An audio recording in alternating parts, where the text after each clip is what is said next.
Isa ka ba nga manginumay og kape mga choy? Kani nga video para ni sa imuha. What's up mga choy? This is Goody TV. Mag-prepare ta og cold coffee mga choy og kanang baso ako ading gibutangan og ice cube.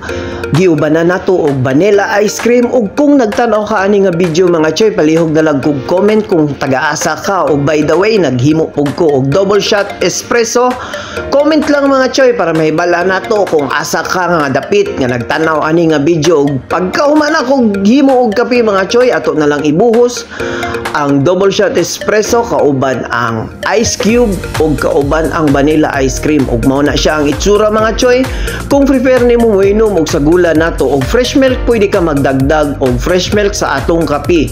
Inana ang lasa ug ang pagkahuman sa paghimo sa atong kape pagkanamit gid mga choy. Kung coffee lover ka mga choy diha nimo makita pagka the best og mao na ang ato ang finished product mga choy.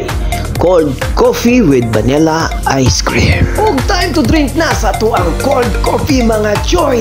Wow! Ang tingkatanan mga choy og kita ta sa sunod na akong video. God bless mga choy.